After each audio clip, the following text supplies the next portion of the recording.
तो कैसे भाई आज किस फिल्म हम लोग देखने वाले हैं उसकी सुंदरता से बदला लेने के लिए छोड़े 2 जिन हॉन्टेड जिन स्टोरी बाय अल्फा की माय गोल। अंधेरा, लेट्स बिगिन दिस वीडियो। 1.2 खामोशी एक्स पे देख रहे हैं। और एक ऐसी कहानी जो आपके रूह तक को झंझोड़ देगी।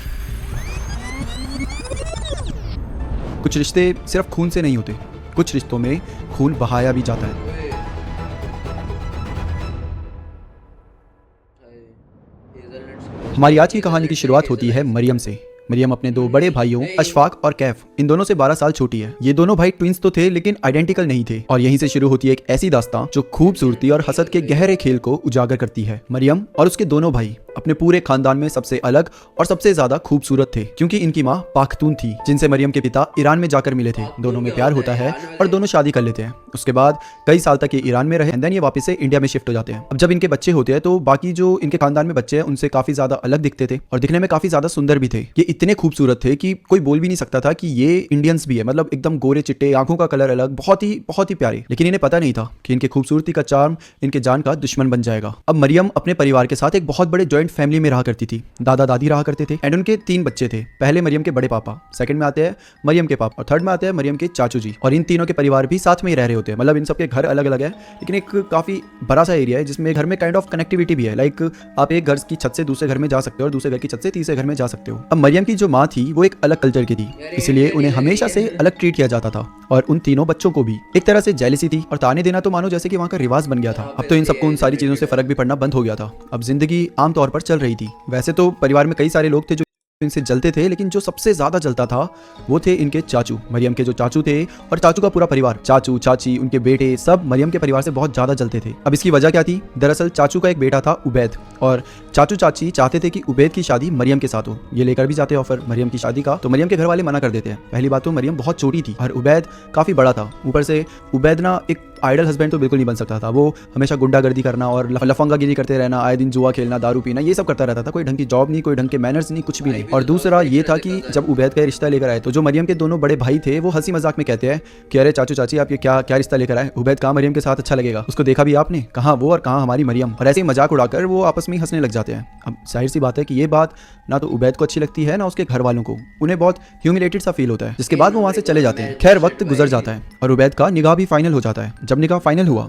तो उबैद के फादर ने मरियम की फैमिली को फंक्शन में इनवाइट करा। मरियम की फैमिली इस फंक्शन में शामिल भी होती है, लेकिन एक चीज जो यहाँ पर अजीब थी वो मरियम की माँ ने नोटिस करी थी। अब फंक्शन था तो सब में खीर बट रही थी। मरियम की माँ ये चीज नोटिस करती है कि उसके दोनों बच्चों के पास जो खीर है वो बाकी फंक्शन में जिनके पास भी खीर है उनसे अलग लग रही है। सबकी खीर थोड़ी सी येलोइश थी, मतलब उसमें केसर वेसर था, लेकिन इन दोनों की खीर एकदम सफेद थी। इस बात पर मरियम की मम्मी सीधा जाती है उबैद की मम्मी के पास और बड़े प्यार से बोलती है कि अरे इनकी खीर थोड़ी अलग क्यों लग रही है। तो उबैद की मम्मी कहती है कि अरे वो केसर खत्म हो गया था और मेहमानों को बिना केसर की खीर हम दे नहीं सकते, तो मैंने सोचा बच्चों में ही बांट लेते हैं जो बिना केसर वाली खीर है, जो कि एकदम सही आंसर था, क्योंकि अक्सर ऐसे फंक्शन में बहुत सारे लोग आते हैं और कई बार चीजें खत्म हो जाती है। तो मरियम की माँ ने इस बात पे ज्यादा गौर नहीं फरमाया और बस इसको जाने दिया। शादी हो जाती है, दुल्हन घर में आती है, सारे मेहमान धीरे धीरे जाने लगते हैं और ये सब होते होते करीबन एक हफ्ते से ज्यादा हो जाता है। सब कुछ नॉर्मल ही लग रहा था, पर मरियम के परिवार को ये नहीं पता था कि सबसे बड़ी मुश्किल तो अब उनका इंतजार कर रही थी। वो दिन जुम्मे का था।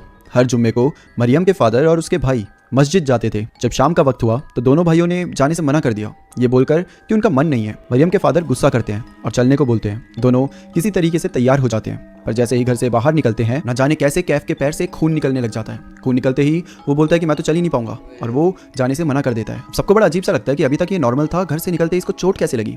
फिलहाल समय कम था तो वो कैफ को छोड़कर मरियम के पापा अशफाक को लेकर मस्जिद के लिए निकल पड़ते हैं। मरियम के पापा अशफाक से बातें करते हुए जा ही रहे थे, तभी उन्होंने नोटिस किया कि अशफाक का पूरा चेहरा लाल हो चुका था। एक तो वो वैसे ही काफी गोरा था, उन्हें लगा शायद धूप के कारण हो रहा होगा, पर धीरे धीरे उसके चेहरे की जो रेडनेस थी वो अजीब तरीके से बढ़ रही थी। वो एकदम से घबरा जाते हैं और अशफाक से पूछते हैं कि तुम्हें हुआ क्या है, और वो उसके चेहरे को जैसे ही छूते हैं अशफाक का चेहरा तो पूरा तवे की तरह एकदम गर्म था और चेहरे के साथ साथ उसकी आंखें एकदम लाल। अशफाक कुछ बोल नहीं रहा था, सिर्फ सर को ऐसे नीचे करे हुए था। ये लोग जहाँ पर खड़े थे वहां से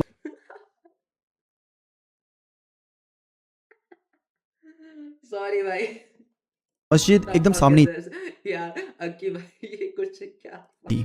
अशफाक को ऐसा देख आसपास के लोग इकट्ठा हो जाते हैं। अरे क्या हो गया बच्चे को, सब उनसे पूछने लग जाते हैं।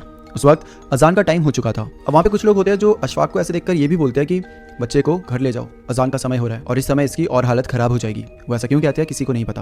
अब अशफाक के पापा भी सोचते हैं कि इस हालत में इसको अंदर तो नहीं ले जा सकता, क्या पता कितना समय लग जाए।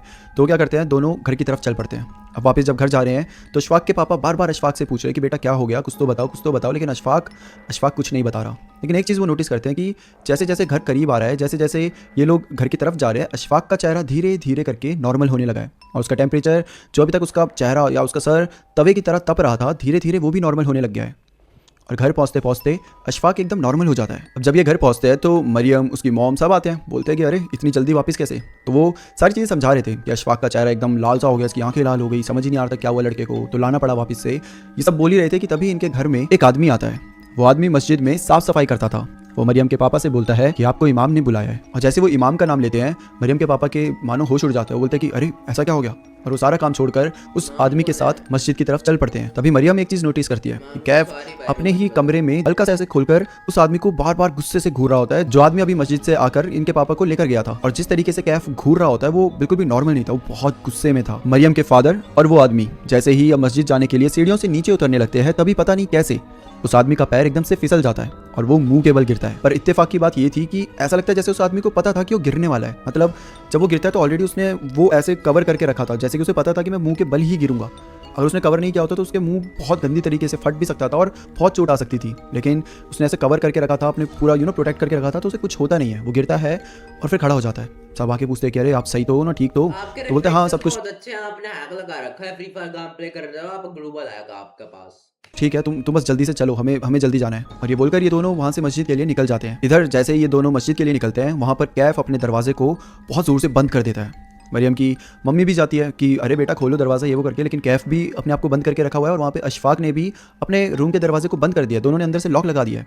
करीबन 1-1.5 घंटा ऐसे ही बीत जाता है, दोनों ही अपने दरवाजे को खोलते नहीं है। और 1-1.5 घंटे बाद मरियम के फादर वापस आते हैं। पूरे तरीके से उनके एक्सप्रेशन बदले हुए थे, बहुत बहुत गहरी टेंशन में थे वो। और जब ये दोनों आके उनसे पूछती हैं कि क्या हुआ, आप इतने टेंशन में क्यों लग रहे हो, आखिर उन्होंने क्यों बुलाया था, क्या कहा, तो मरियम के पापा कुछ भी नहीं बताते। और ऐसे ही ये पूरा दिन बीत जाता है। अगले दिन सुबह होती है। अब मरियम का पूरा परिवार सुबह प्रेयर करता था, जो कि 5 बजे होती थी। तो वापस से सब उठते हैं और मरियम के पापा और दोनों भाई प्रेयर करने के लिए बैठ जाते हैं। और अब जब ये नमाज पढ़ने बैठते हैं तो मरियम एक चीज नोटिस करती है कि पापा तो अच्छे से पढ़ रहे हैं, बट दोनों भाई पढ़ ही नहीं रहे। मतलब वो बस बैठ के सीरियस लुक दे रहे हैं और ऐसा लग रहा था जैसे वो कहीं खो गए हैं। मरियम उन दोनों को पॉइंट आउट करके बोलते हैं कि भाई आप लोग नमाज क्यों नहीं पढ़ रहे, आपका ध्यान कहाँ है? तो कुछ नहीं बोलते। पापा भी पीछे देखते हैं तो हाँ वो दोनों नहीं पढ़ रहे होते। तो मरियम के पापा बोलते हैं कि अरे क्या हो गया तुम दोनों को, ढंग से करो। और फिर वो अपना नमाज पढ़ने लग जाते हैं। लेकिन अभी भी ये दोनों नमाज नहीं पढ़ रहे। और मरियम वापस से इन दोनों को देख के बोलती है अरे भाई आप अभी भी नहीं पढ़ रहे। तो कैफ जो था वो बहुत गुस्से से मरियम को देखता है और ऐसे पकड़ के एकदम ऐसे धक्का दे देता है पीछे की साइड। वो इतनी ज़ोर से धक्का देता है कि मरियम बहुत दूर जाके गिरती है। एकदम से हर कोई कैफ को देखने लग जाता है, पापा भी, उसकी मम्मी भी और मरियम खुद। कैफ और अशफाक ये दोनों ऐसे भाई थे जिन्होंने आज से पहले मरियम के ऊपर चिल्लाया तक नहीं था, उसे बहुत प्यार से पाल के रखा था। और अचानक से आज कैफ उसे इतनी जोर से धक्का दे रहा है। हर कोई ये रूप देखकर बहुत ज्यादा डर जाता है। मरियम के पापा ये देखते ही बहुत ज्यादा गुस्सा हो जाते हैं और कैफ की तरफ उठ के ऐसे बस उसे चाटा मार ही रहे होते हैं कि वो एकदम बीच में रुक जाते हैं। तभी अशफाक एकदम से उठता है और जोर से बोलता है मारो और मारो, देखते हैं कौन जीतता है। ये जो आवाज थी ये अशफाक की नहीं थी। ऐसा लग रहा था जैसे कि कोई बूढ़ा आदमी बोल रहा हो। उसकी आवाज में एक अजीब सा भारीपन था जो कि काफी ज्यादा डरावना था। मरियम की माँ इससे पहले कुछ बोल पाती, मरियम के पापा उन्हें चुप रहने का इशारा करते हैं और मरियम और उसकी माँ को दोनों को लेकर दूसरे रूम की तरफ चले जाते हैं। और फिर मरियम को बोलते हैं बेटा मेरी बात ध्यान से सुनो, तुम्हें अपने भाइयों से दूर रहना है तब तक जब तक मैं ना कहूँ। मरियम और उसकी माँ को कुछ समझ तो नहीं आ रहा था, लेकिन अपने भाइयों का ये रूप देखकर मरियम बहुत डर गई थी। मरियम की माँ थोड़ा जोर से पूछती है कि क्या हुआ, ये लोग ऐसा बिहेव क्यों कर रहे हैं और तुम ऐसा क्यों बोल रहे हो। मरियम के पापा अभी भी उसे कुछ बता नहीं रहे। तभी पीछे से अशफाक की आवाज आती है, क्या हुआ, बता क्यों नहीं देते खैस्ता को। खैस्ता मरियम की माँ का नाम था और उन्हें अपनी तरफ आता देख मरियम अपने पापा के पीछे चुप जाती है। और दोनों पेरेंट्स अपने बच्चों को देख रहे थे। जहाँ उनकी माँ तो कंफ्यूज थी पर उनके पापा कुछ तो जान रहे थे। असल में मरियम के पापा के ऐसे शांत रहने का जो रीजन था वो इमाम था। याद है जब मरियम के पापा को तुरंत मस्जिद बुलाया गया था तो वहाँ पे जो इमाम थे उन्होंने मरियम के पापा को बताया कि आने वाले 3 दिनों में शबे बारात है और इसीलिए इन 3 दिनों तक उनको बहुत ज्यादा ध्यान रखना पड़ेगा, अपना भी और अपनी फैमिली का भी। उन्होंने मरियम के पापा को कुछ भी घर पे बताने से मना करा था। शबे बारात मंडे को थी और अभी इस समय सैटरडे हो रहा था, यानी कि अभी संडे का दिन बचा था जब इन्हें वापस से बहुत संभल कर रहना था। और मरियम के पापा जानते थे कि अगला दिन इससे भी ज्यादा बदतर होने वाला है और वो कहीं किसी को भेज भी नहीं सकते थे। अशफाक और कैफ दोनों सोफे के ऊपर आकर बैठ जाते हैं। मरियम के पापा ने थोड़ा स्ट्रिक्टली मरियम और उसकी माँ को समझा दिया कि शबे बारात के दिन तक वो दोनों इन्हें पूरा अवॉइड करें, जैसे वो घर में हो ही नहीं, चाहे वो कुछ भी करें, चाहे वो कुछ भी बोलें। तुम्हें बस इनको इग्नोर करना है। दोनों बात को समझ भी जाते हैं और वैसा ही करते हैं। मरियम अपनी माँ के साथ अपने रूम में चली जाती है और रूम को अंदर से बंद कर देती है। दोनों वहीं बैठे हुए थे और डर के मारे कुरान की आयत पढ़ रहे थे। तभी उनके दरवाजे पर नॉकिंग होती है। दोनों जान रहे थे कि वो कैफ और अशफाक ही थे और तभी कैफ की आवाज आती है, अम्मी गेट खोलो, भूख लग रही है, कुछ खाने को दे दो। मरियम की माँ को पता था कि ये कोई चाल चल रहे हैं, इसलिए वो इग्नोर करती है। लेकिन कुछ देर बाद घर में सभी को भूख लगने लग जाती है। वो नॉर्मली आयात पढ़ते पढ़ते बाहर आती है और मरियम को भी अपने साथ ही रखती है क्योंकि उसको वो अकेला नहीं छोड़ सकती थी। वो अभी खाना बना ही रही थी कि तभी पीछे से कैफ आता है। उसके हाथ में मुर्गा होता है, एक हाथ में मुर्गे की पूरी बॉडी और दूसरे हाथ में मुर्गे का सर। और वो कोई पका हुआ मुर्गा नहीं था बल्कि एक जिंदा मुर्गा था जिसको कैफ ने मार दिया था। उसका खून अभी भी नीचे जमीन पे टपक रहा था। कैफ अपनी माँ के सामने वो मुर्गा ऐसे फेंक के बोलता है, मुझे ये खाना है। और अगर ये आपको डरावनी चीज़ लग रही है तो असली डरावनी चीज़ इसके बाद होती है। जो अशफाक होता है वो ज़मीन को जहाँ पर मुर्गे का खून गिरा होता है उसको चाटने लग जाता है। ये सारा मंजर देखते ही मरियम बहुत जोर से चिल्लाने लग जाती है। तभी पीछे से मरियम के पापा आते हैं और बहुत जोर से इन पर चिल्ला के इन्हें जाने के लिए कहते हैं।